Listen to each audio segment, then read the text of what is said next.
Hello, everybody, and welcome to Brooks Knows Baseball. This is a special edition episode, just myself with Jeremy, the founder of BKB. But yeah, we're going to do a special edition today. We're going to talk about the WBC. Tonight we actually just released one of our videos as well, about an hour and a half ago, with our 30 breakdowns in 30 days. We're going back to releasing those tomorrow, so be sure to check those out, like and follow that. One thing we are excited about is our viewership per video keeps going up. There's more videos we make, so we're super stoked about that. I know John, Frank, and I are working really hard.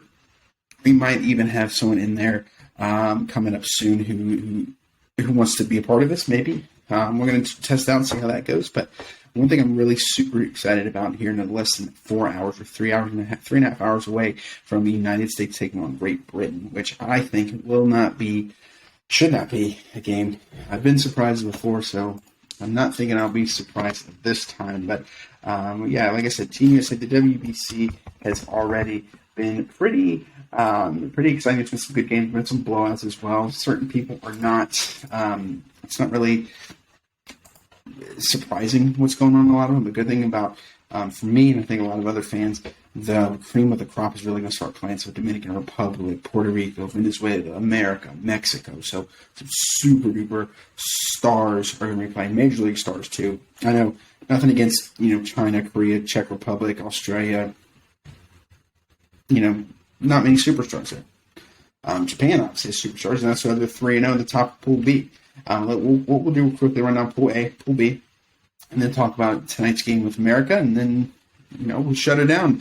Again, this is a little special edition, something we just wanted to break up the 30 breakdowns 30 days. So here we go. So we're going to go ahead and take it Pool A, the Netherlands, which we watched a couple of their games. They are 2-1. They're leading, or they're tied at the top of the pool. The Chinese Taipei.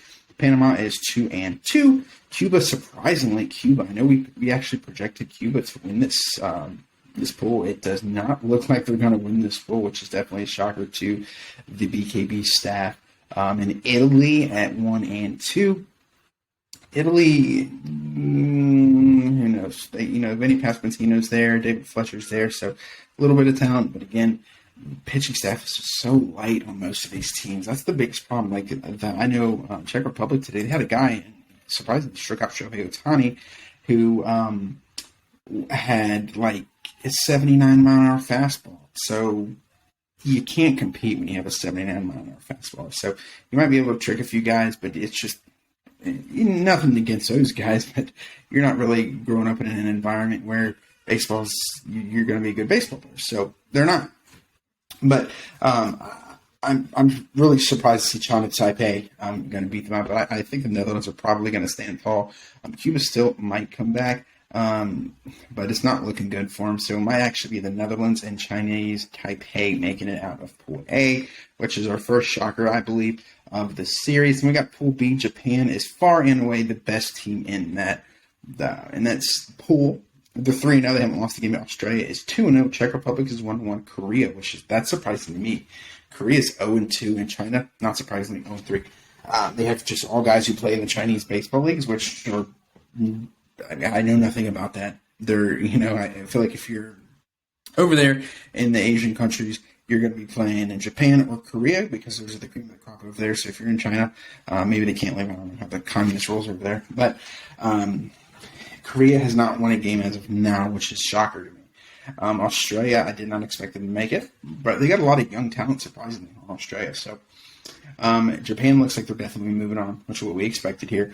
And it looks like Australia is going to be moving on Korea. There's not enough time. I think they're done. Then we go to Pool C, which starts play today with the United States taking on Great Britain here in a few hours, is what we're going to really touch on here with Team USA. So Team USA, we got Great Britain tonight, 9 p.m. Eastern, 8 p.m. Central on Fox. It is the first of, at minimum, 4 games. So we got Mexico tomorrow, got Canada the day after, and Colombia the day after. The United States should win every one of those games. There's no one I'm looking at who has the talent to compete with America. None. We shall see. But it's just, realistically, no chance. No chance. Alrighty, so taking a look again, let's go ahead and take a look at Team USA's roster. Once again, I know we kind of touched on it briefly before. However, our pitchers are Jason Adams, Daniel Bard, David Bednar, Kyle Freeland, Kendall Graveman, Merrill Kelly, Lance Lynn, Nick Martinez, Miles Mikolas, Adam Ottavino, Ryan Presley, Brooks Raley, Brady Singer, Adam Wainwright, and Devin Williams. Go in with the lightest of the talent that America has in the pitching, and that's unfortunate because if our pitchers pitched, I think Kershaw was supposed to, but he pulled out, which you can't blame him because in the grand scheme of things, I believe every player would rather win the World Series as opposed to the World Baseball Classic title. And pitchers are so finicky nowadays. We don't have our A staff there for sure. You know, there's no Scherzer, there's no Verlander, there's no Kershaw, there's no Shane Bieber. So definitely not our A team on the pitching staff, because if it was an A team, we'd sweep every game. I mean, no question, America's the absolute best in the nation, in the world. Excuse me, they are the best in the world. This B staff pitching just has to go out there and prove it every day. So, and I think there's still more talent on this team than every other team, especially in this pool. Dominican, once we get there, and that's the game everyone wants to see. Everybody wants to see the DR versus America, because those are the two most stacked staffs in the in the series, in the tournament. So moving on from there, we'll go to the catchers. We have arguably the best catcher, JT Realmuto, the Phillies catcher, who was, arguably the best catcher in baseball. I know in our preseason rankings here, we did rate him as the number one catcher in baseball.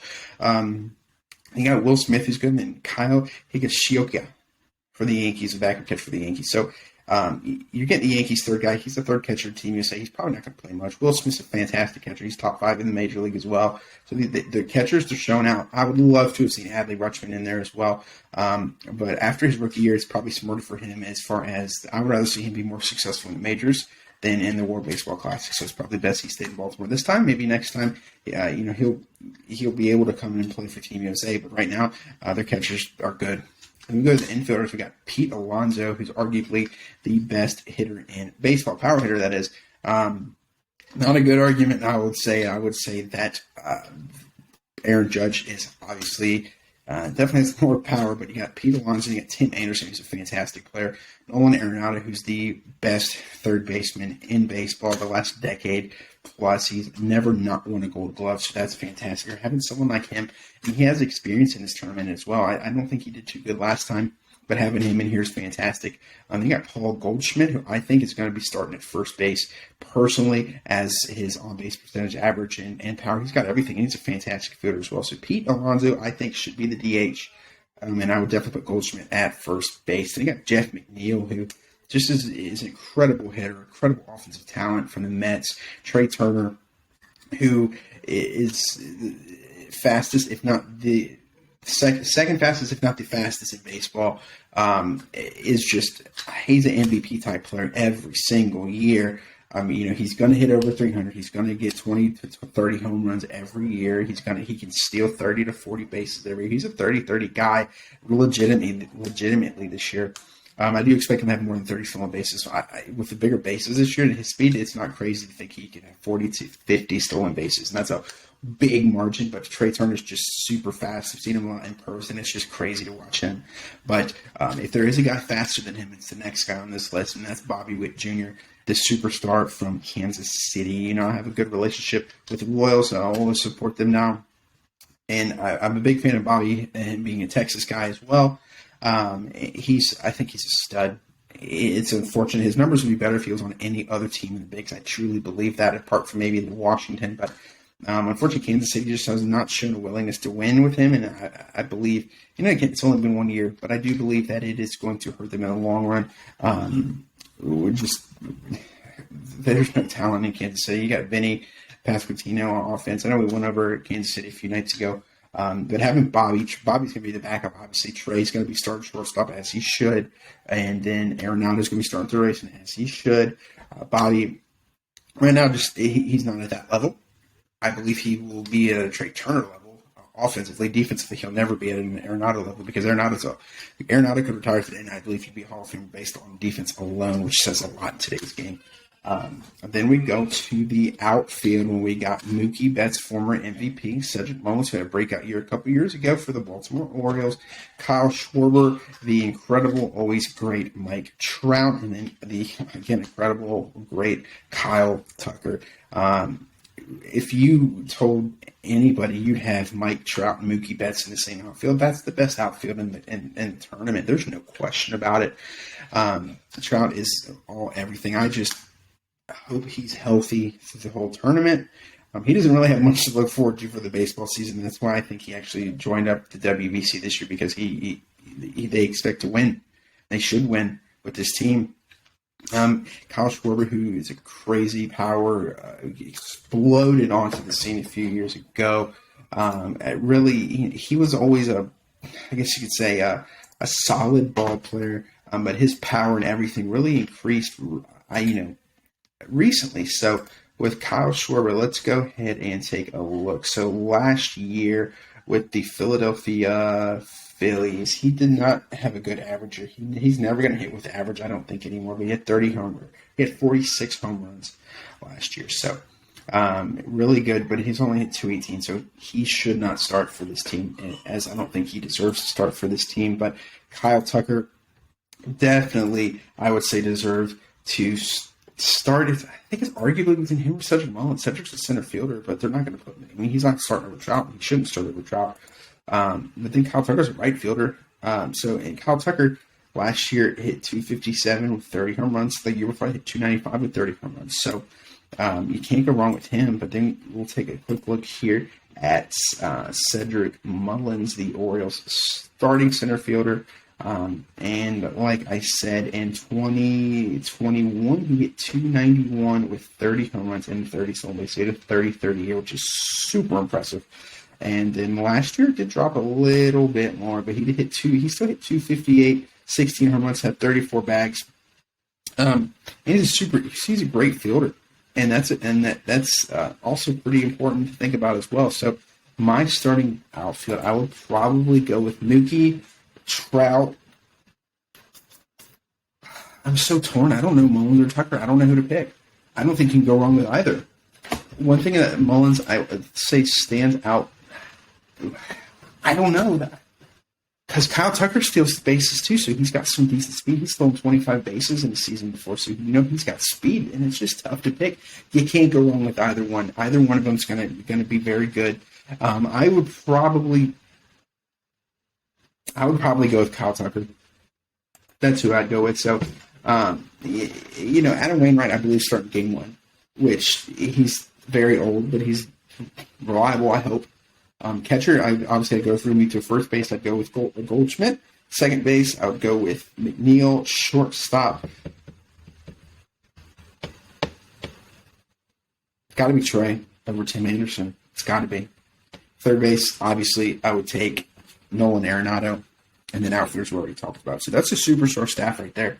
And then Ryan Pressly's their closer, so I think their bullpen's better than their starting staff. And Lance Lynn, if he's on, he's good. He's really good. Brady Singer, too. He's my one to definitely watch for this series. But that's my thoughts on United States baseball. Again, they start tonight against the Great Britain. Should absolutely throttle this team. Because if we're looking at Great Britain here, let's take a look real quick on their staff. If there's really anybody that I've seen, their catchers are Ural Forbes from the Bahamas and Harry Ford. Just for shits and gigs, let's take a look here at Harry Ford. So he's 20 years old. He's very young. He's a first-round pick in 2021. So he's got that going for him. But you look at his stats here. They're not bad, but he's never made it past A-ball. So there's no experience there, so that's not good. And then you go to their just infielders. It has B.J. Murray Jr., Nick Ward, Justin Wiley, and there should be nothing there. They're not going to continue. It's just not happening. Trace Thompson's really the only one that is well known there. I'm trying to see if there's really anybody, and I just don't know hardly any of these guys' names. Vance Worley is on there, and it's Vance Worley. He made his debut in 2010 And last time he's playing the bigs was 2017, and he had a damn near 7 ERA. So he always have a fat lip, and I always remember he had the goofy little goggles on it. They just be packing. But they're going to get throttled. They might get run ruled tonight in 7. They have no business competing with a team like America, and I think it's going to happen. But it'd be something else if I have to eat my words and go back because America loses this game. But again, I just don't see that happening. But then tomorrow, it's got Mexico. That's going to be much more exciting. I think Mexico can give us much more bang for our buck. I think it's a much more competitive game, but America's still going to come out on top. Canada, Freddie Freeman's there. America's still going to come out on top. Then we play Colombia again. America's going to come out on top there. So, yeah, I'm not going to keep you guys much longer, but again, this is a special edition World Baseball Classic episode for Brooks News Baseball. Be sure to check into Team USA tonight on Fox. Again, it starts at 9 Eastern tomorrow. It's going to be on FS1. The rest of the week, it's going to be FS1 as well. So I know they have the app, so you can definitely download the FS1 app and watch the games there. Or obviously, if you have cable, turn it on.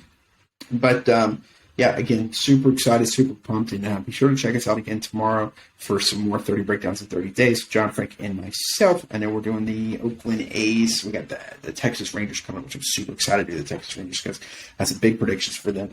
But be sure to give us a follow, like us, comment if you have any suggestions for us. If you think we suck, if you think we're good, let us know what we can improve on. I know the quality is not the best right now, but hey, we're working towards it. So we're really excited again. But signing off for Brooks News Baseball. Have a good night. Enjoy the games. Go USA.